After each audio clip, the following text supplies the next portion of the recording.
बच्चों, आज व्याकरण में हम एकल शब्द अनेक शब्दों के लिए एक शब्द पढ़ेंगे। अंग्रेजी में इसे हम कहते हैं वन वर्ड सब्स्टिट्यूशन। इसका अर्थ है इसमें अनेक शब्द होते हैं, अनेक शब्द होते हैं, उसका हम एक शब्द यानी संक्षिप्त में एक शब्द देते हैं। अब इसकी परिभाषा क्या है? एक वाक्य या वाक्यांश के स्थान पर एक उपयुक्त शब्द रखा जा सकता है। ये संक्षिप्त शब्द संपूर्ण वाक्य या वाक्यांश को अपने में समेटे रहता है।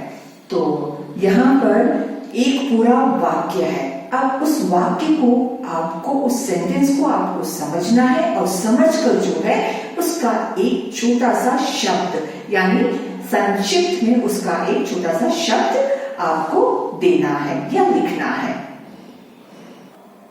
बच्चों, आप जो ये चित्र में देख रहे हैं, मिट्टी के बर्तन बनाना। ओके, जो देश की रक्षा करता है, जो चित्र बनाता है। हाँ, तो बच्चों, मैंने जो शब्द आपके सामने पढ़े, अनेक शब्द मैंने पढ़े। मैंने पहले चित्र को देखकर मैंने क्या कहा? मैंने कहा मिट्टी के बर्तन बनाने वाला। तो मिट्टी के बर्तन बनाने वाले को हम संक्षिप्त में कहते हैं कुम्हार। नहीं, तो ये छोटा शब्द हो गया। नहीं, संक्षिप्त में इसे कुम्हार। अब ये दूसरा जो है यहाँ पे जो देश की रक्षा करता है वो कहलाता है सैनिक। जो चित्र बनाता है वो कहलाता है चित्रकार। तो देखा, यहाँ से जो है एक छोटा शब्द यानी संपूर्ण वाक्य को एक छोटे में कहना, संक्षिप्त में कहना, उसी को कहते हैं अनेक शब्दों के लिए एक शब्द। तो बच्चों, हम कुछ और उदाहरण देखते हैं। जैसे जो दूसरों की भलाई करता हो वो परोपकारी कहलाता है ना। यहाँ पर एक शब्द के लिए अनेक शब्द और इन्हीं हम शब्दों को वाक्यों में भी प्रयोग करते हैं। जैसे अब यहाँ पर जो है प्रसाद हमेशा दूसरों की भलाई करता रहता है। तो यहाँ पर देखो बच्चों, ये जो है दूसरों की भलाई करता है, ये अनेक शब्द है यहाँ पर। इसी को हमने यहाँ पर जो है वाक्यों में प्रयोग किया है।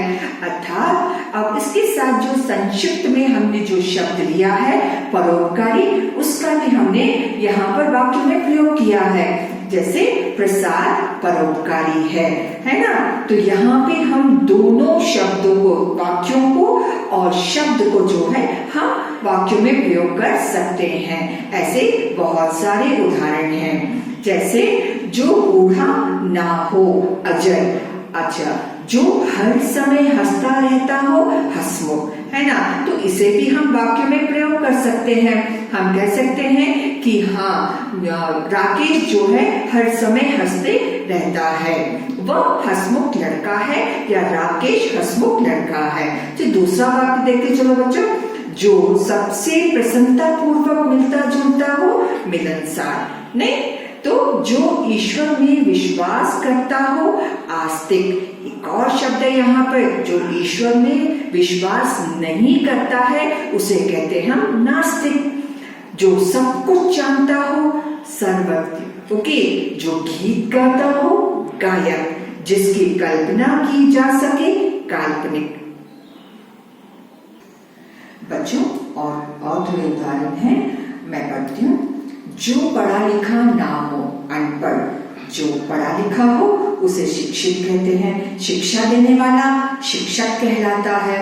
तो इसी तरह से आपके पास बहुत सारे उदाहरण हैं। अब बच्चों, आपकी पुस्तक में ही कुछ उदाहरण हैं जो नीचे दिए गए हैं। उन उदाहरणों को आपको ध्यान से पढ़ना है और आपको उनके अनेक शब्दों के लिए अनेक शब्द लिखना है उनके लिए। ओके, एक वाक्य में लिखना है, क्योंकि यहाँ पे तो संक्षिप्त में शब्द दिया गया है।